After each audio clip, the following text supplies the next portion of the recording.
Karibu nshuti bakunzi ba Blessed Family, turabakiriye muri iki kiganiro kandi twongeye kugira ubuntu bwo kubana namwe.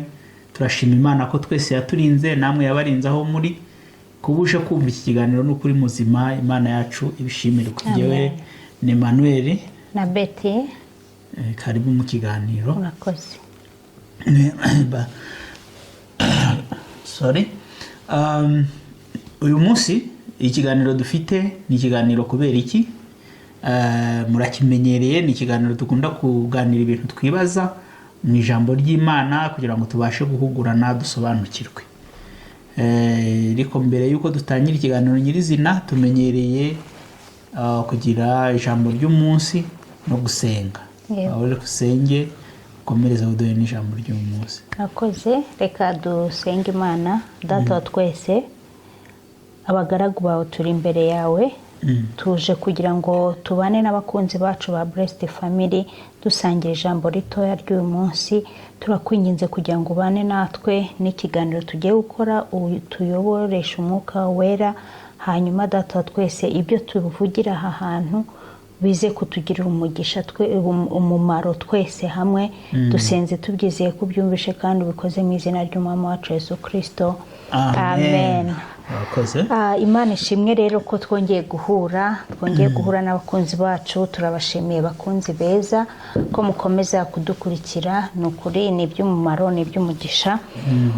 Rero tudatinze ko uyu munsi dushaka gukoresha iminota mikeya cyane, turasoma ijambo riri muri Yohana igice cya 10 n'umurongo wa 10.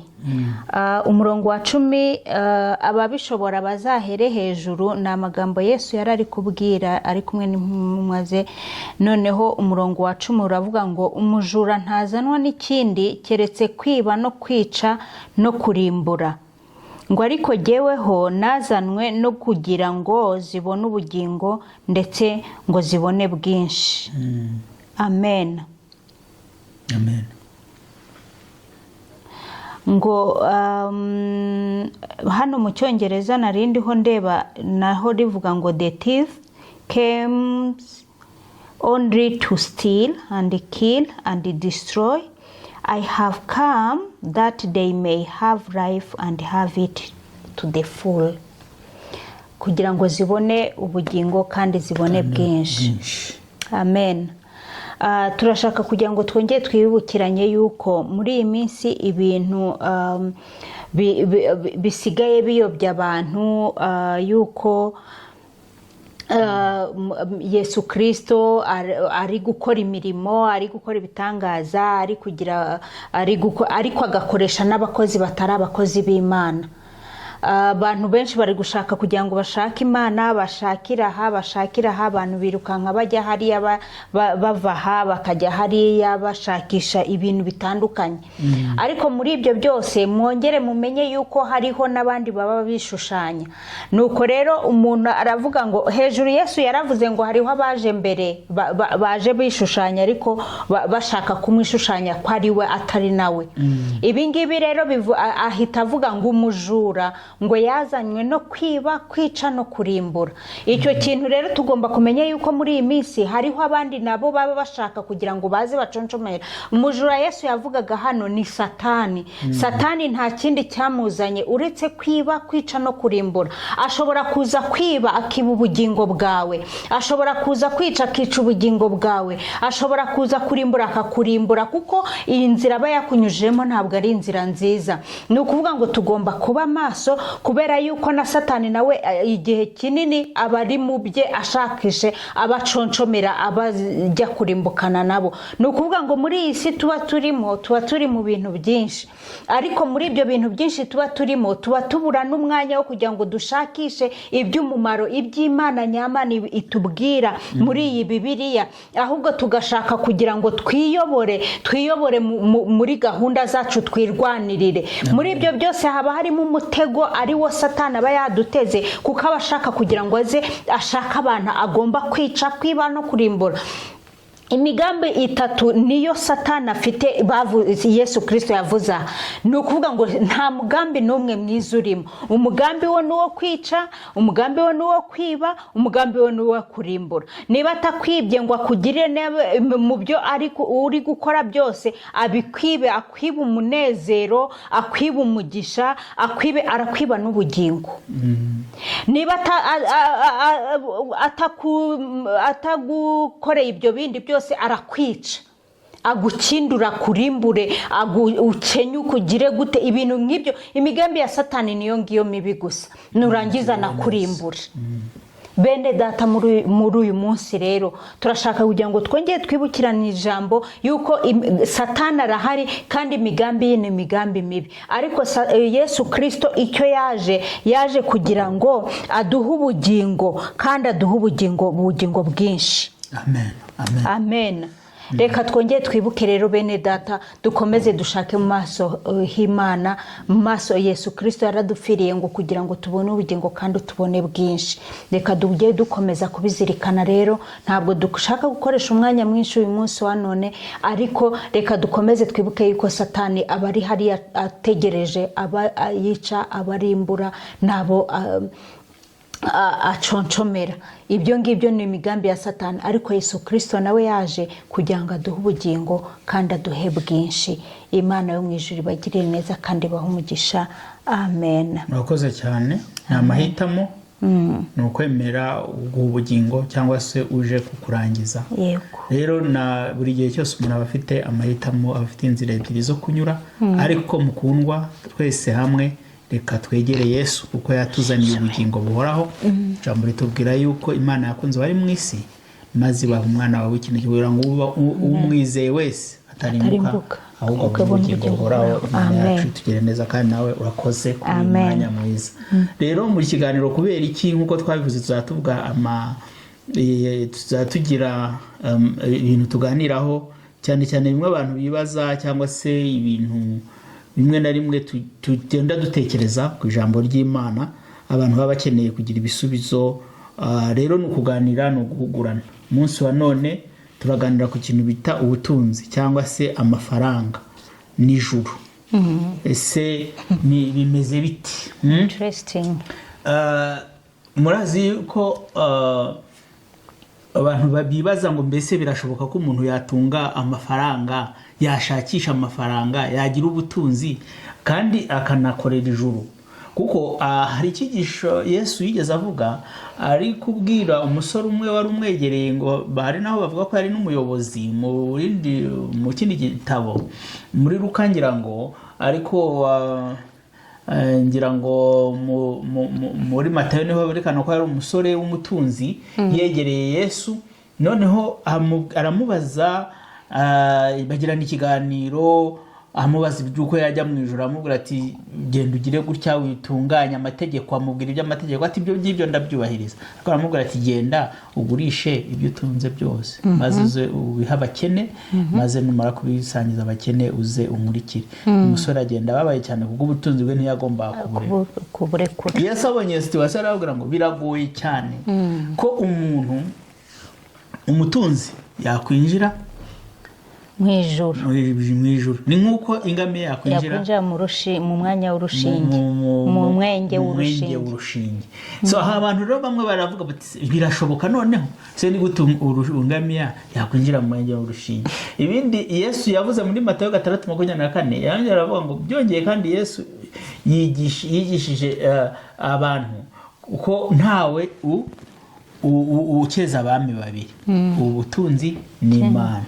Aho rero bikatuma abantu bibaza none kandi muzi yuko abatuzaniye ijambo ry'Imana abazungu batubwira ati hahirwa abakene ku mitima yabo, ariko hahirwa abakene bakanabiherezaho, bakatwereka ukuntu Lazaro yari umukene akazagenda akajya mu ijuru, mu gituza cya Aburahamu wari umukire akasufura akababara. None umuntu akibaza none se amafaranga nzayareka? Ahandi Bibiliya ikatwereka amafaranga ukuntu ari mabi n'ibindi nk'ibyo ngibi. Abantu nabo bakavuga bati amafaranga n'amabyi ya shitani. So ukibaza none turayareka turayashaka biragenda bite. So nicyo rero cyatumye tugira iki kiganiro kugira ngo tuganire turebe bimeze gute. Bimeze gute mu buryo busanzwe. Ikintu wakwibaza se ubutunzi ni ngombwa cyangwa amafaranga ni ngombwa? Uko uvuze ubutunzi cyangwa se ushobora no kubanza ukibaza ubundi ubutunzi n'amafaranga ni kugira mbere ya byose kugira ngo ugire definition. Ubundi reka tuvuge ubutunzi ni ibintu umuntu atunze by'agaciro, ibyo umuntu ashobora kubyazamo amafaranga. Ibyo nibyo bita ubutunzi. Yes, ubundi ntabwo byoroshye gutandukanya ubutunzi n'amafaranga kuko amafaranga n'ubutunzi. Ubutunzi buba burimo ibintu bitandukanye, ariko amafaranga nayo nafatika yandi bara akoreshwa mu kugura no kugurisha, atuma tushobora guhererekana ibintu. Kuko intebe nk'ubu twicaye, intebe n'ameza bishobora kubarwa nk'ubutunzi, kimwe mu butunzi, kuko nshobora kukigurisha nkabona amafaranga. We nashobora kutabona yo nakiguze, ariko mu by'ukuri ni amafaranga nayo mbitse muri niyo yaba make ariko urayafite. Hari amabuye y'agaciro afite ubutunzi buba bukomeye, ibintu nk'ibyo ngibyo. Ubutunzi ni bugari ku mafaranga, kuko amafaranga ni kimwe mu bintu umuntu ashobora gutunga mu butunzi. Rero ariko byose ufite amafaranga ufite ubutunzi, ufite n'ibindi bivamo amafaranga nabo afite ubutunzi. Rero nicyo twagira ngo umuntu tucyumve, ni ikintu cyoroshye kucyumva mu buzima bwa buri munsi. Uko tuba tugira ngo umuntu nyine tubanze duse n'abakomoza ku nshoza y'ikintu.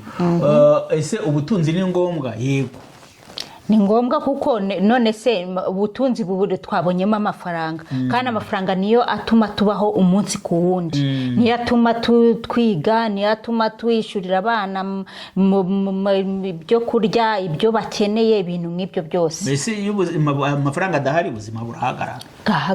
None ni gute tutayareka? Bavuze n'Abanyacyongereza baravuze ngo no money no life. No money no life.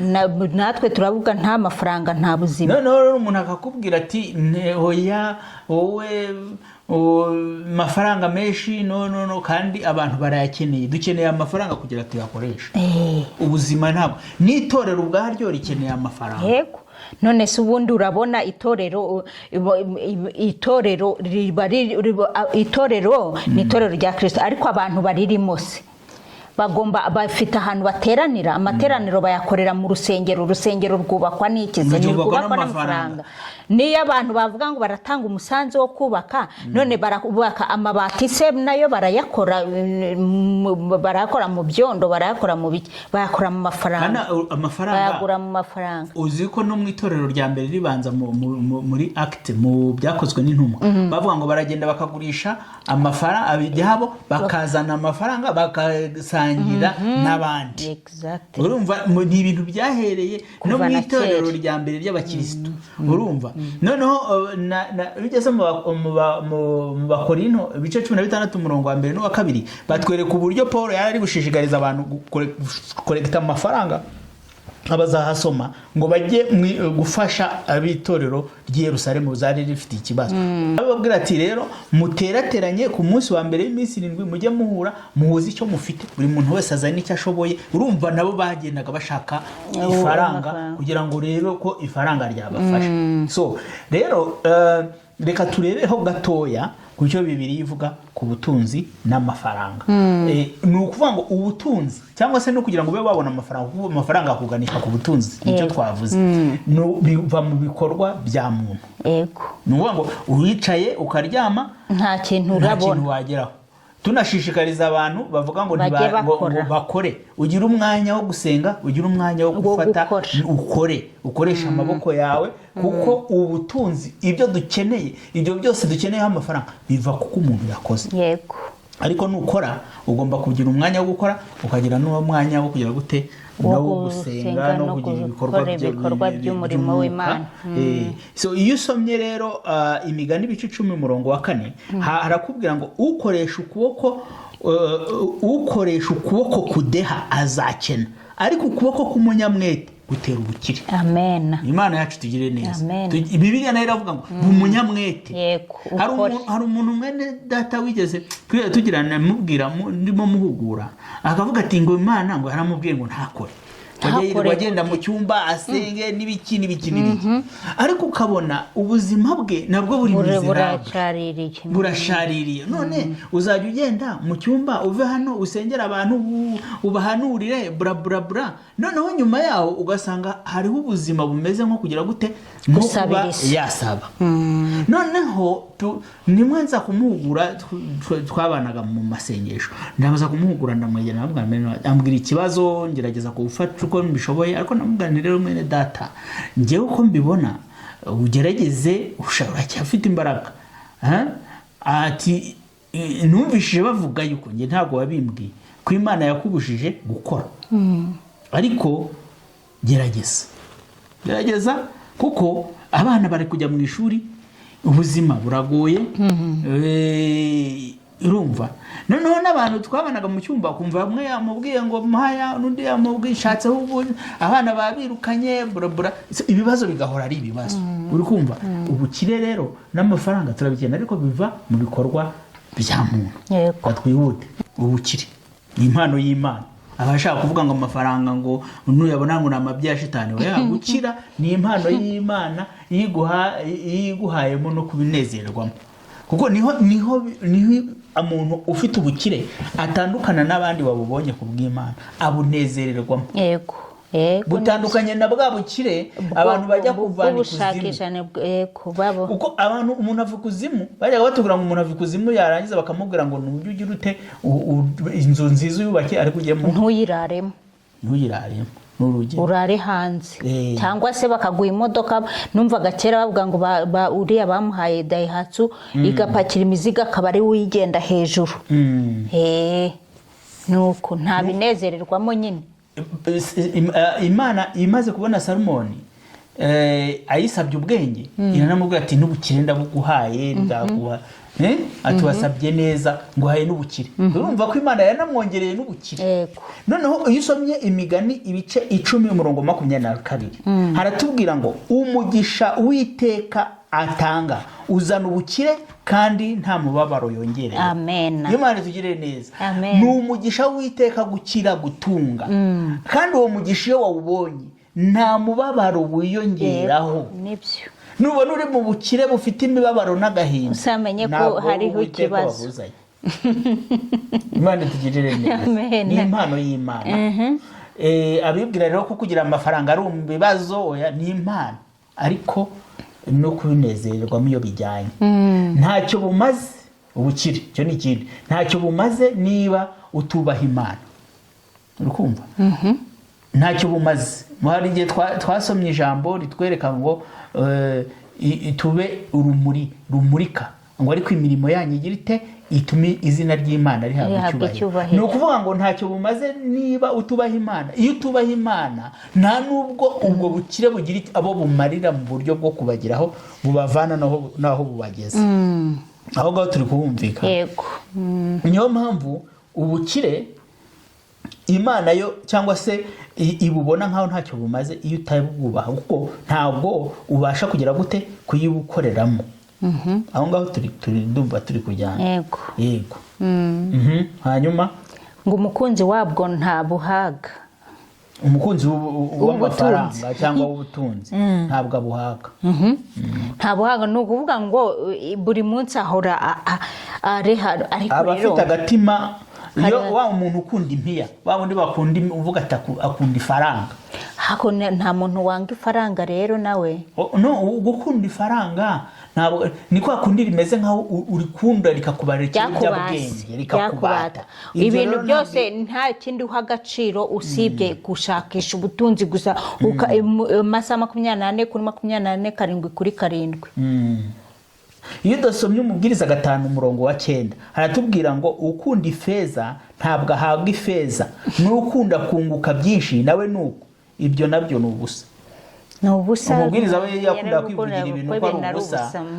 Ariko urabona ko umuntu ukunda ubutunzi n'ifeza ntabwo abihaga. Rero wa muntu mbese ushaka ifaranga ari byashakisha gusa ntabwo wazarishaka ngo uzagere nta n'umuntu uvuga ko akize. Reka turebe ikindi cya gatanu avuga ngo ubutunzi bw'amafaranga ni isoko y'ibibi byinshi. Ibaze ubukunzi bw'amafaranga n'ukuri none ni isoko ry'ibibi byinshi kuko iyo ugira kurehareha ko gushaka amafaranga ni ukuvuga ngo ushobora kugira n'ibintu bigushuka kugira ngo ugere ku mafaranga yandi menshi urimo gushaka. Ibyo twatanga nk'urugero nk'abantu se bajya gukora iby'isoni nke, abantu bajya kwiba, abantu bica abandi kugira ngo batware imitungo yabo, si ukubera yuko baba bafite ako gatima karehareha kugira ngo babone amafaranga menshi. Reka twumve uko Pawulo yabyandikiye Timoteyo mu rwandiko rwa mbere yamwoherereje, ibice 6:9 kugera ku 10, ngo kuko bifuza kuba abatunzi bagwa mu moshya no mu mitego no mu irari ryinshi ry'ubupfu ryangiza rikaroha abantu mu bibahenebereza bikabarimbuza, kuko gukunda impiya ari umuzi w'ibibi byose. Hariho abantu bamwe bazirarikiye barayoba, bava mu byo kwizera bihandisha imibabaro myinshi. Urumva gukunda impiya cyane nabyo birayobye. Wanakora ibishoboka byose nyine ibyo bavuga, wanakwica n'abantu, wanagira gute, kubera ko wahobonye ifaranga na mwene se wahamusiga ukamwica. Njya bajya kubona n'amafilime abantu barwanira, bamara kubona amafaranga bo bari batanu, umwe akarasa undi, undi akarasa undi, kugira ngo yasigarane ari wenyine. Rero amafaranga, ubukunzi bw'amafaranga, iyo amafaranga yakunze aragutegeka, iyo wayakunze cyane aragutegeka, akakugira umugaragu, akagukoresha noneho rero ibintu bitari byiza. Noneho amafaranga akugira umuyobozi cyangwa se akakugira umugaragu. Iyo uyafite urayobora, iyo utayafite uba umugaragu w'abantu. Iyo ufite baraza, niko abanyarwanda bavuga. Rero turayakeneye. Aho kugira ngo tuba abagaragu b'abandi. Ntako tuzavuga ngo ijambo rivuze ngo ntabwo turi mitwe, ntabwo turi imirizo. Ni ukuvuga ngo rero umutwe n'uyoboye. Dukenera amafaranga kugira ngo ririya jambo ry'Imana risohore, ridusohoreremo. Kuko uzaba umutwe gute nta gafaranga ugira? Uzavuga iki mu bantu nta faranga, nta butunzi, nta kumeze? N'igitekerezo cyawe nta muntu ucyumva kandi ari cyiza, ndetse n'iyo ukigize gitwarwa n'abandi. Umuntu bavuga ko umuntu wavumbuye niba ari amashanyarazi, ntabwo ari we wayavumbuye, kuko yayavumbuye si we wayavumbuye, n'umukozi wakoreraga iwe. Ariko niba kuko we nta jambo ufite, barabyandika kuri shobuja. Yego. Rikugira umugaragu, niyo ntaryo ubu umugaragu. Iyo urifite murumva urayobora. Imigani turibikura mu Migani 22:7. Turajya tubasomera ijambo. Umukire ategeka umukene, kandi uguza aba ari nk'umugaragu w'umugurisha. Ibyo ni ukuri. Ariko umuntu yakugurije anaguhamagara igihe ashakiye, ubona na telefone ye ugatiti,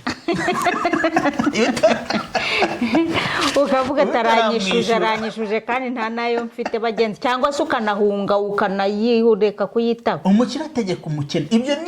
Ibyo ni universel. N'igihugu gikennye gitegeko n'igikiza. Ureba Afurika ukuntu twagowe. Ukumva umuntu ngo perezida ngo Amerika ngo yamuhamagaye, ubwo nyine yamuhamagaye ni ukumubwira ibyo akora. Mwumva ubukene. Abantu ntibaze dufite ijambo ritubwira ngo tuzaba imitwe, ndabigarukaho. Ni gute tuzaba imitwe tudashaka amafaranga? Ntabwo bishoboka. Abandi nibayashaka bazatuyobora, batuyobora uko bashaka. Urumva? Ikindi ngo kubugeraho bisaba igenamigambi. Kubugeraho bisaba igenamigambi. Kugera ku bukire n'amafaranga ntabwo ari ibintu ubyuka mu gitondo ngo urabibona. Bisaba ngo wipange, bisaba kwipanga, bisaba ngo utekereze, bisaba upanga ibyo wakora, ugerageze kimwe, ugerageze ikindi, ariko bisaba kugira ngo nawe ubishyiremo n'ubwenge bwinshi kugira ngo uyashakishe. Yaba ucuruza utangirira ku gataro, aba yabipanze kavuga ati se ndaranguza ngahe ndagira gute ufite amashuri ati ndajya gushaka akazi kazampemba ya nayo ibintu byose bisaba kugira ngo ubipangire. Ibintu byose bisaba gupanga. Ntabwo ari ibintu winjiramo gutya gusa ngo nguze ngo amafaranga arizanye hoya, ni imipango. Bene data mwibuke yuko tukiri kumenya icyo Bibiliya ivuga ku butunzi n'amafaranga. Ibi nibyo turi kubabwira, ni ibintu biri muri Bibiliya, ntabwo ari ibyo twebwe turi gupfa kuvuga no gushakisha. Ikintu kindi kibyerekana ubutunzi, iyo upfuye ntubujyana. Ahangaha tufite urugero rwa Yobu, sibyo? Yobu yaravuze ngo iki? Yaravuze ngo navuye mu nda ya mama nambaye ubusa, nzasubira mu nda y'isi ntacyo nawe. Ni ukuvuga ngo ibyo warunda byose, ibi byose ni ibintu bibiri igenda itubwira. Ibyo warunda byose ntacyo bimaze cyane. Umubwiriza yaravuze ati byose ni ubusa, ariko twabonye ko atari n'ubusa kuko biradufasha. Ariko tumaze kubona ko iyo upfuye ugomba kuzamenya ko umunsi wapfuye ntacyo uzajyana. Uzasome Yobu gice cya 2 umurongo wa 21. Nta kintu na kimwe uzagira gute uzatwara.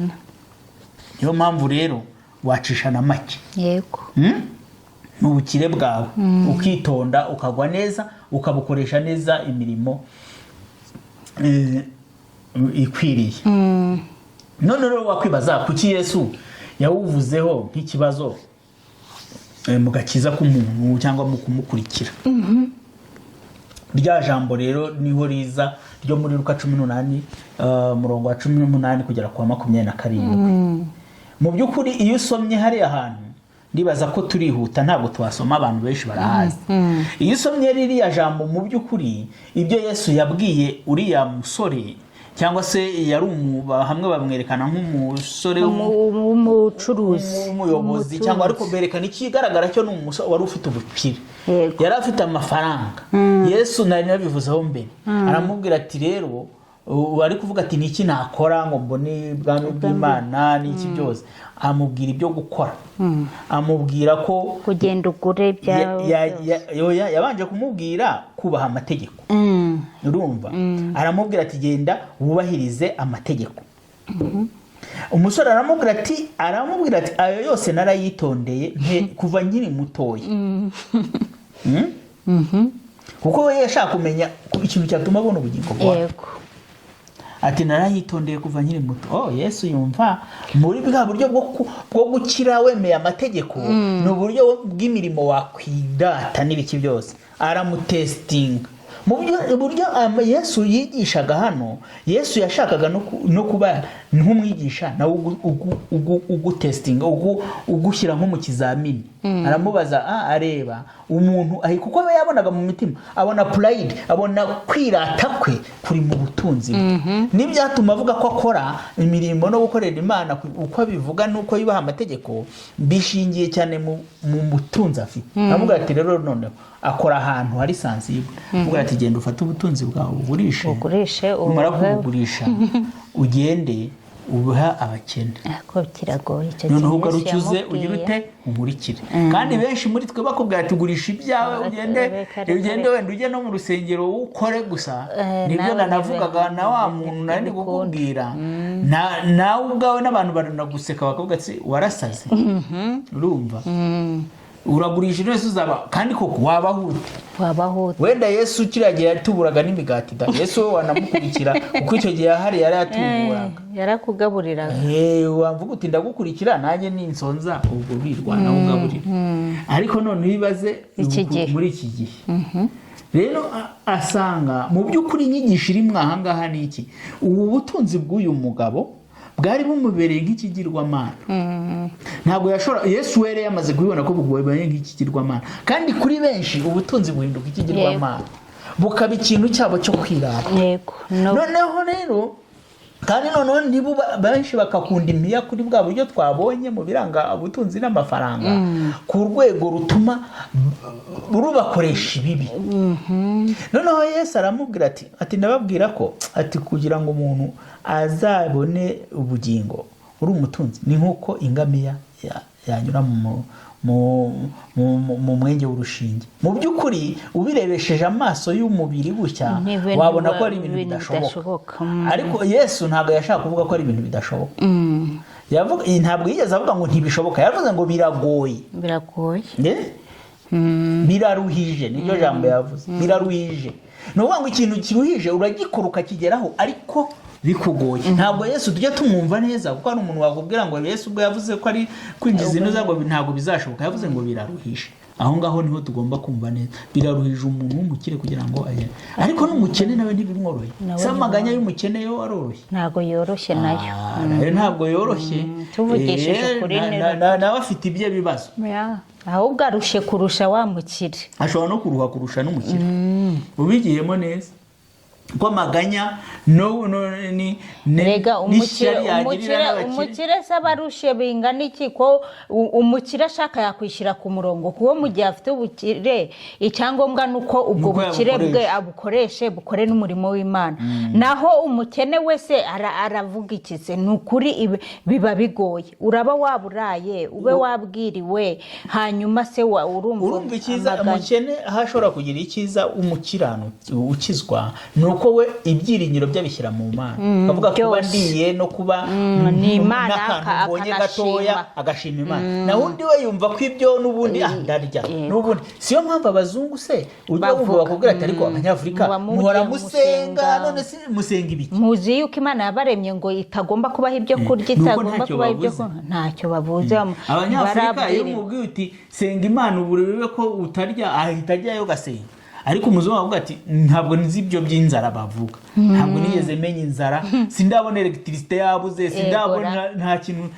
Ndasengera iki se? Amafaranga ishuri mwana aragenda akiga n'ubuntu, nta mutwaro wa undi basic afite.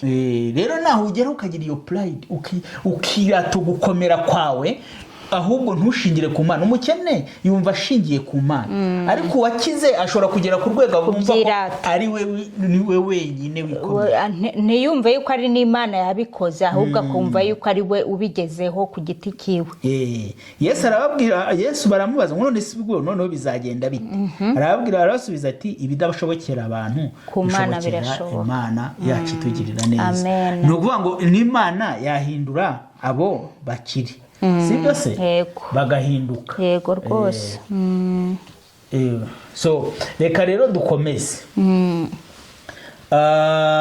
Tugikomeza twabonye nyine yuko Yesu ntabwo yigeze avuga ko bitashoboka. Yavuze ko bikomeye kandi koko ariko birashoboka. Tubonye ko Imana niyo ibishobora. Kandi hari abantu b'abakire babanye na Yesu, mu bantu tuzi b'abakire babanye na Yesu harimo na Zakayo. Atari Zakayo wa hano. Atari Zakayo wa. Zakayo yari umukoresha koro. Ariko iyo wakoreshaga ikoro cyangwa se wagendaga akusanya amafaranga, yari umukozi nk'uwa Rwanda Revenue cyangwa wa Kenya Revenue Authority, agatanga igice, ikindi gice nawe nyine akagisha, hakagiramo n'abariganya n'abakibose.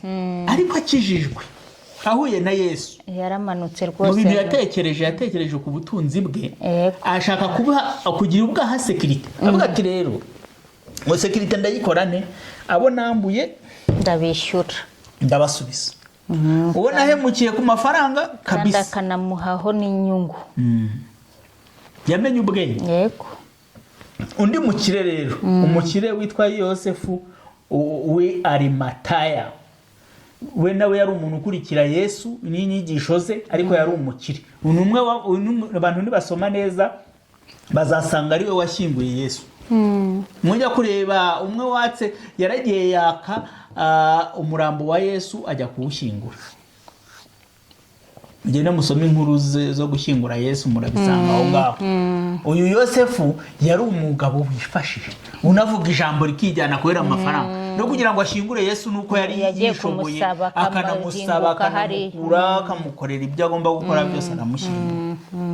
nawe bavuga ko ari umugabo wari umugabo w'umutunzi wishoboye. Rero bishaka kuvuga ngo Yesu ntabwo yashatse kuvuga yuko Abatunzi batazabona ijuru hoya, ahubwo ni twebwe dushobora kubyumva tukabyumva nabi. Yego. Rero ni iki twakora rero ngo ntidukeze abandi babiri nk'uko Yesu yabivuze? Twabigenza dute? Ndashaka dusome twihuse ijambo riri muri Timoteyo, urwandiko rwa mbere rwa Timoteyo ibice 6 umurongo wa 17 kugera ku wa 19. Wihanangirize abatunzi bo mu by'iki gihe kugira ngo be kwibona cyangwa kwiringira ubutunzi butari ubwo kwizigirwa, ahubwo biringira Imana iduha byose imitima ngo tubinezerwemo. Nsubiremo gatoya. Ahubwo biringira Imana iduha byose itimana ngo tubinezererwemo, kandi bakore ibyiza, babe batunzi ku mirimo myiza, babe abanyabuntu bakunda gutanga, bibikira ubutunzi buzaba urufatiro rwiza mu gihe kizaza, kugira ngo babone uko basingira ubugingo nyakuri. Imana itugirire neza. Amen. Bantu rero mushaka amafaranga, aho tuvanamo kutibona, birashoboka tubwira kubona amafaranga kandi ukabona ijuru. Nusoma iki gitabo mu rwandiko rwa mbere rwa Timoteyo bice 6 umurongo wa 17 kugera ku wa 19, harakwereka neza uko ugomba kubana n'amafaranga, uko ugomba kuturana n'ubutunzi bwawe kugira ngo uzanabone ijuru. Ikintu cya mbere, irinde kwibona, kwirata yuko uri umukire, abantu bose babibone, nabo ugiye kuvuga ukamucecekesha ngo kuko we nta kintu afite, ndetse ukanabwiringira kumva ko byose bizashoboka kubera ko utunze. Wiringira Uwiteka, wiringira Imana, ntuyisenye ngo uyisabe ukavuga utse ndayisaba iki ko n'ubundi ngewe ndihagije. Ni nka wundi waza ati mutima wanjye rya unezerwe. Ubutunzi ni ubusa, umugani umubwiriza ni wavuze ibintu byose ni ubusa. Kandi babe abanyabuntu, mu bitangeho bikora umurimo w'Imana. Urumva? Kubera yuko Yesu yaravuze ngo mubitse ubutunzi bwanyu mu ijuru. Matayo ibice 6 umurongo wa 19 kugera kuri 21, ngo aho ingese n'inyenzi zitabasha kugera. Ni gute umuntu abitse ubutunzi mu ijuru? Nuko abasha kubugabana n'abandi, akagira imirimo myiza akora. Bya bindi Yesu yavuze ngo imirimo yanyu niheshe Imana icyubahiro, muri Matayo 5. Yego. Umurongo wa 16 nyiramo. Imirimo yanyu nihesha Imana icyubahiro. Ni ukoresha rero ubutunzi bugatuma imirimo myiza iboneka, ukaba umunyabuntu, ugakunda gutanga, ukabiha abantu bakabinezererwamo n'abarega, bikabahesha abandi umugisha. Ubwo uzaba ubutunzi buzaba ifatiro ryiza. Ni bwa butunzi twabonye mu umuntu anezererwamo, bwa butunzi twabonye bw'umugisha. Ubutunzi ntuburi umutunzi ufite ibintu byinshi, nurangiza abantu baturanye nawe ari abakene ngo ukarange impumuri bagereho bo baburaye. Ibyo kandi ubizi neza ko baburaye, kandi ubizi neza. Ariko nunagera hari ubasuzugure, ubatera ibyondo n'imodoka yawe. Hari umuntu ajya ngo ijute shanga ijute utagufita kwifuza. Urabona ko akunda umuntu agira uturumubi, ati ijute utagufita kwifuza. Urumva uri mu bantu wenda bana. Rero Imana yacu itugirire neza. Bakundwa, twashaka kuvuga ngo amafaranga ntacyo bitwaye kuyatunga, nta nicyo bitwaye kuyashaka. Ariko uyu umukunzi w'amafaranga kugeza aho amafaranga ukoresha aho kugira ngo bari wowe uyakoresha. Nibyo. Urumva? Kandi menya neza ko ubutunzi ufite ari ubwo guhesha Imana icyubahiro. Ugomba kugiramo icyo ukoreramo Imana, nayo ikanezererwa iri mu ijuru. Wibwirata niwe wa muntu wo kwishyira hejuru kuko ubufite no gukanga no gukandamiza abandi. Ahubwo cisha bugufi, ubane n'abandi, bwa butunzi bwawe bujuze kuba ari ubuhindura iyi si yacu kurushaho kuba nziza, maze Imana ikarushaho guhabwa umugisha. Amen. Turabashimye rero, mugende mushaka amafaranga, muhaguruke mukore. Imana ntabwo ibyanga. yego Rwose. na Yesu yari afite inshuti z'abakire z'abatunzi. ntitwabyumvise. Imana yacu bagire neza rero, turabakunda, muhana ubutumwa, tugumye twubake umuryango wa Blessed Family, kandi ni ukuri uko waguka Imana yacu izaguma ibiherwa icyubahiro. Tubasezeho rero, tuzongera gutaha. Shalom shalom.